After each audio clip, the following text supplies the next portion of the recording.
towards the micro exchange. You said the second quarter of this year, is that calendar year or fiscal year?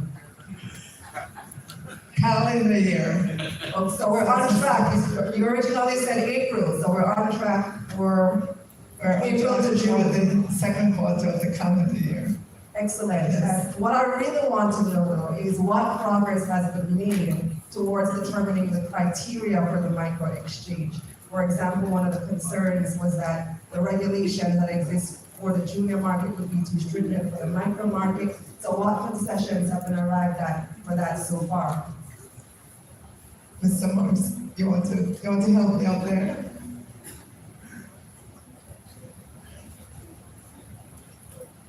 Thanks, Mr. Leader, thanks for that. We will be engaging stakeholders within the next couple of weeks with some a concept note which has been prepared.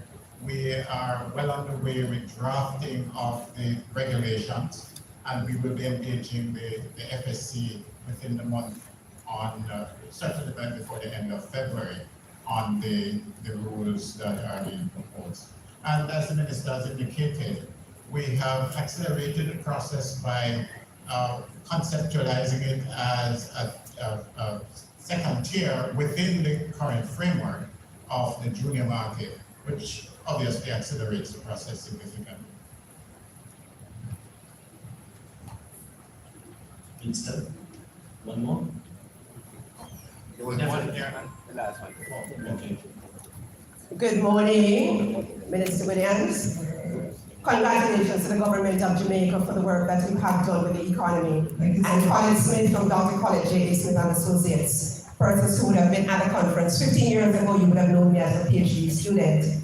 One of the areas I looked at was governance and public debt management. Interviewed a number of prime ministers, including the most honorable Prime Minister and Bones. The vision he outlined to me at the time when I interviewed him, he has done very, very well. And I tick almost all of the boxes, the 8 fundamentals of good governance. There is one area that I questioned Dr. Clark about, and I'm questioning you again today. But I do not think that the Prime Minister has been decisive enough in addressing the issue of governance. The crime issue, excellent work. The World Bank says that if we can reduce crime and corruption by 4%, we can quadruple GDP. What will you do as an administration about the issue of corruption? Thank you. So we understand the cost of corruption on a lot of different fronts. And if you look back at the history of this administration, you will see the number of institutions that have been put in place to focus on different areas in terms of our governance or overall governance.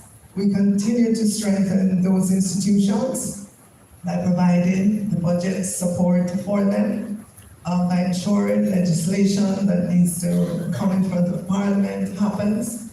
And we will continue on that path as areas are identified that need strengthening. We are committed to doing that. Thank you. Thank you, Minister. Last question.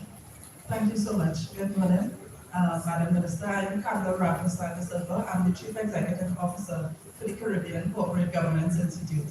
Let me start by commending you and your government. I think it's been really so brilliant to look out in the region and see the strides that Jamaica has made. We continue to have tremendous admiration for the work that has been done here with your governance. So specifically, I wanted to address the issue of how you've been able to get some of the state enterprises listed on the stock exchange. We are trying to advocate and spread some of the good practices that has been adopted in Jamaica here, particularly when we listened to Prime Minister last night extol the benefit of how these governance practices has helped the country. So my question to you would be, what would be some of the first steps you would encourage the governments of Barbados, Trinidad and Tobago, Guyana, and so if they are to follow a similar approach to have their state enterprises listed on the stock exchange in order that you can raise capital within your country to strengthen the economy? I would say the first thing you have to be is decisive. once you mention it, you're going to get opposition. Because remember, the persons working in this state enterprise, they're comfortable. They don't know what the unknown is when they become a private sector entity when they're listed. So the government has to be decisive, and you have to lead and say, this is what we are going to do. Set your time frame. There will be a lot of work to be done, but do not be dissuaded by all the arguments you're going to get as to why